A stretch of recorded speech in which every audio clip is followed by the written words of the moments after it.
Hidden in the Hills Artist Studio Tour starts this weekend with over 100 participating artists. Joining me is one of them, Tracy Laasch, who says her passion for art was love at first stab.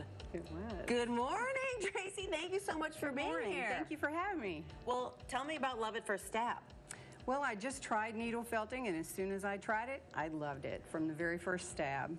Okay, so this is an example of, you called it felt needling? Needle felting. Needle felting, and it's sort of like embroidery. No, not at all. Nothing like that. Okay, tell me.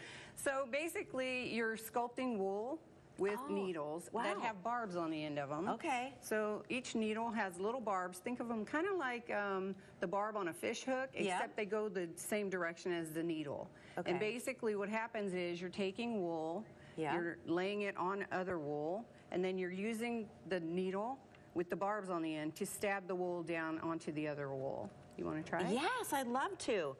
Okay, so you're just kind of stabbing and integrating it in. And what it does is it binds the wool to the wool below, and it bonds it, and it basically forms a fiber.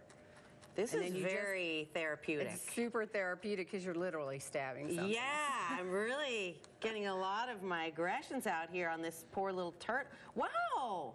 And you see how, it just forms the layer, and you just keep building and building the layers up. So this is the core wool that you're using here, which is your base wool, and that's what you do for the underbody part. And then once you get your base wool built up to the shape and the form that you want, then you would add what's called the top wool, or the core wool, the base top wool on top, which is your colors. Okay. And you can see I've done that here. I'm addicted. I can't stop. See, love at first stab. Well, I'm not like a homemaker, but I actually can sew a little bit, so I'm comfortable with the needle. I can hem a pant. That's about it. Your work is so adorable. Thank you. You got bunnies, you got frogs, you got zebras. Tell me about your ideas for these quaint animal-related pieces. Well, a lot of my ideas come from vintage objects that I find. As you can see, I've got like the velvet riding hats, the Creole basket down here. These are antique paper mache molds, the wooden ones. And so I go out and I shop for a lot of those, and I find things that I think I can use that the animals might enjoy using as part of their life. And those kind of sometimes spark my ideas. Like that doggy is a puppeteer. He is. He's actually, this is the real relationship we have with our pets, obviously. They're in charge, right? That's the puppet master. He is. And how long does it take? For example, this frog is one of my favorites. It's so adorable. Thank you. I know a lot of people collect frogs. How long did something like this take?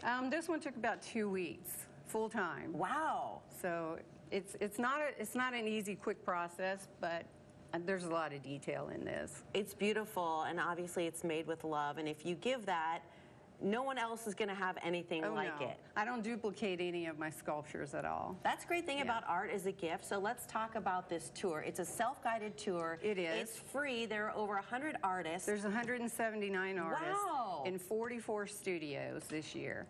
This is the 28th year that the Hidden in the Hills has put on that the Hidden in the Hills Studio has been going. It's put on by the Sonoran Art League.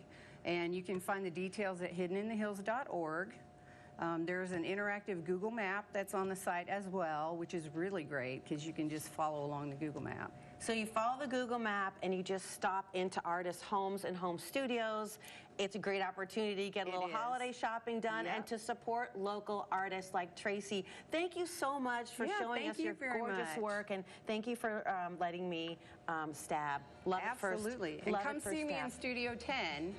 Studio 10. That's my studio. Go see her. And if you'd like more information on this artist tour or on Tracy's beautiful work, you can head on over to cw7az.com. Yeah.